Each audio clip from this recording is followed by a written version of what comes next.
मुझे यकीन नहीं आ रहा कि वो राहत थी। उसकी आंखों में मुझे जरा सी शनासाई नजर नहीं आई। इतने अरसे में जो दुख उसने सहे है ना बतूल, ये तो कुछ भी नहीं है जो उसने कहा है। जज्बाती है, समझ जाएगी। लेकिन उसे किसने बताया हमारे बारे में? आपने उससे बताया था कि हम इस तरह से आप नहीं, मेरी तो कोई बात नहीं। इनफैक्ट अम्मी ने भी किसी से जिक्र नहीं किया। उसने ये क्यों कहा कि वो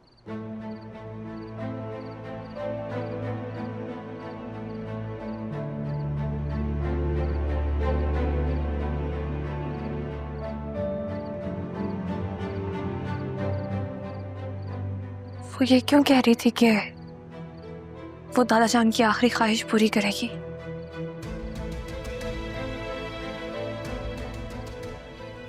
कौन सी ख्वाहिश पूरी करेगी वो?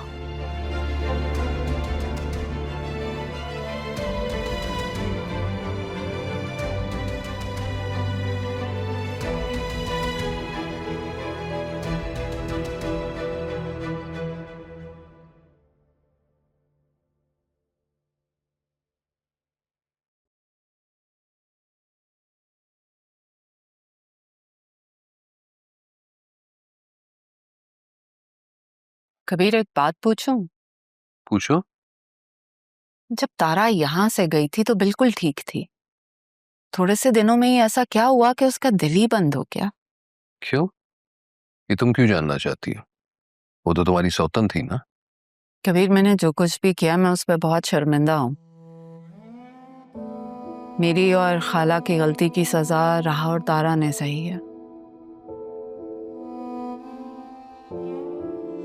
मैं चाहती हूँ कि मैं थोड़ा खुमियाजा ही अदा कर सकूं। याद है मैंने नौकरी शुरू की थी। कैंटीन वाली। हाँ, सुपरवाइजर था। लेकिन मुझे नहीं पता कि सैफ साहब राहा के नाना है। माशाल्लाह बड़े अच्छे इंसान थे।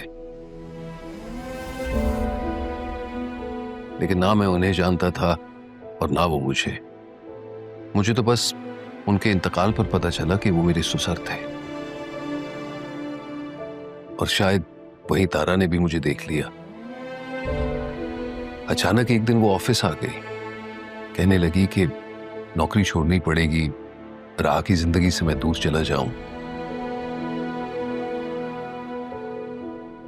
और अपने कफारे की खातिर मैंने उसकी बात मान ली और नौकरी छोड़ दी।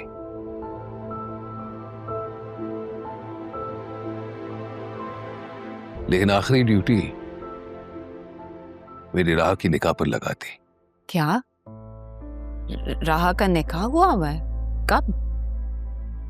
नहीं, निकाह हो नहीं पाया क्योंकि वो निकाह पर लेट पहुंची। फिर वहां तमाशा लगा, उन दोनों को वहां से निकलना पड़ा। मैं उन्हें यहां ले आया और यहां से भी उन्हें जाना पड़ा। लेकिन राहा के निकाह पर लेट पहुंचने का राज अरमान को मिल गया था।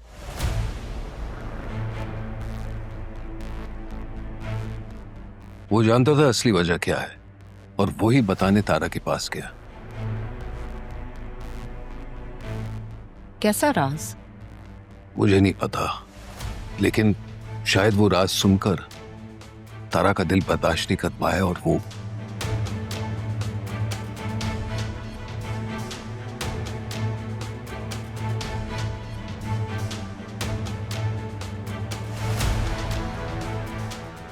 ऐसा क्या राज था कि तारा इस दुनिया से ही चली गई?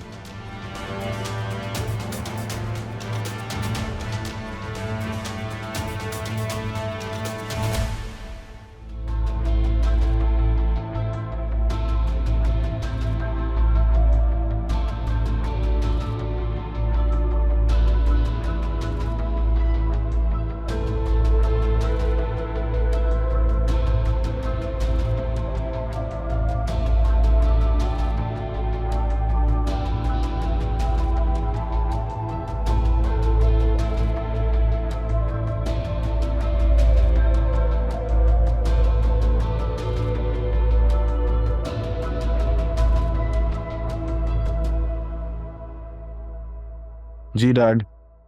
नहीं, मैं ऑफिस में ही हूँ।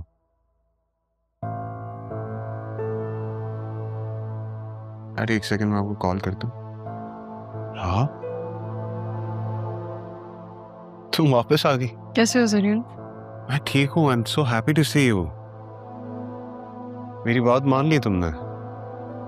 तुम्हारी वजह से ही आई हूँ। All the credit goes to you. ये तो मुझे प्रोवोक ना करते तो शायद ना आती।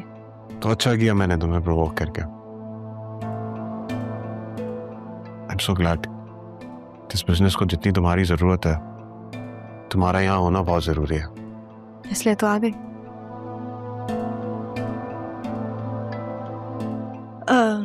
जरीन, तुम कंपनी के शेयर्स क्यों बेच रहे हो? क्योंकि कंपनी लॉसेस में जा रही है। ये जो मेगा प्रोजेक्ट हमने शुरू किया है और इसमें हमने जो फंड्स डाले थे उसे सस्टेन करने के लिए हमारे पास इनफ रिसोर्सेस नहीं है, इसलिए हमें पैसे विड्रॉ करने पड़ रहे हैं। शायद तुम ये भी नहीं जानती होगी कि चाचू के इलाज के भी पैसे नहीं है, तो उनका घर गिरवी रखना पड़ा। क्या? आसिया चाची ने वो घर गिरवी रखा ताकि चाचू का इलाज हो सके।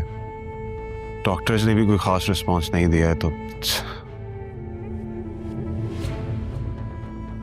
मैं मामू से मिलने जाऊंगी। नहीं, तुम ये गलती बिल्कुल नहीं करोगी। वो लोग बहुत बदतमीजी से पेश आएंगे तुम्हारे साथ अगर उन्होंने देखा तुम्हें तो। रहा उन्होंने तारा आंटी के साथ जो किया, जो मेरे साथ किया,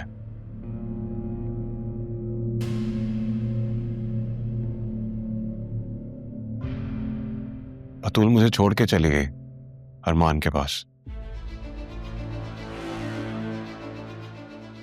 मैं गया उसे वापस लेने के लिए, लेकिन उससे अरमान के अलावा कोई नजर ही नहीं आता। वो तुम्हें छोड़ के चली गई? मेरे निकाह में है लेकिन मेरे घर पे नहीं है।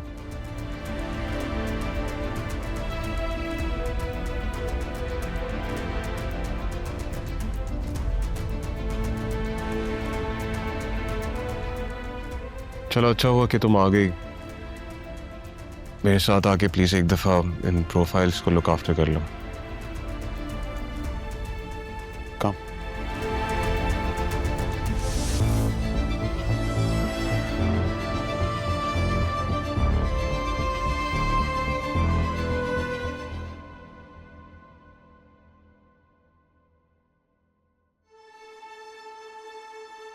बतूल, तुम यहाँ अकेली क्यों बैठी?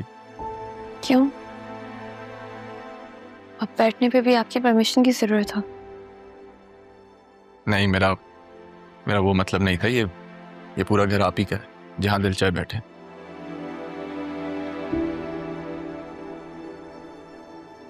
बस यूं आपके चेहरे पे उदासी देख के अच्छा नहीं लग रहा। दिल में गम और आंखों में आंसू ठहरे नहीं जाते।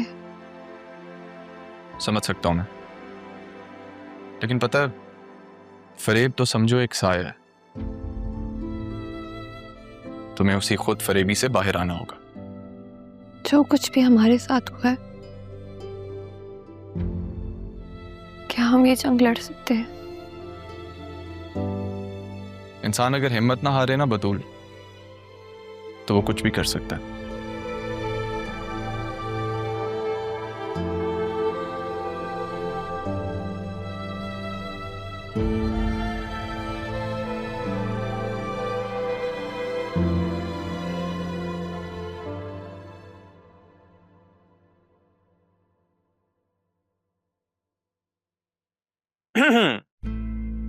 अरे सर आप, sorry sir, I mean Shah Jahan. अरे आप जॉब पे नहीं आई, मैं आपके ऑफिस आया हूँ। आप बैठे ना। मैं बैठने नहीं आया, मैं आपको लेने आया हूँ। चलें, लेट्स गो। कहाँ? मैं लंच पे जाना था ना। हाँ लेकिन मैं नहीं जा सकती हूँ, बहुत काम है ऑफिस में। आज मेरा पहला दिन है ना। याद रखो, खुद पे इतना बोझ डालो जितना सह सकती हो। खुद को ओवरलोड करने की जरूरत नहीं है। अभी लंच का टाइम हो रहा है, सो लेट्स जस्ट गो। हाँ लेकिन सूरत हाल बहुत बुरी है ना ऑफिस की, क्या करूँ? खुद को स्ट्रांग करोगी तो ही तो हालात का मुकाबला कर सकोगी। ऐसे थोड़ी होगा, एक दिन में थोड़ी इनकलाब आता है। चलो अब लेट्स गो। अब वो मैंने तो दोस्ती का हक जमाया, अब तुम भी दोस्त समझ के बात मान लो। चले चले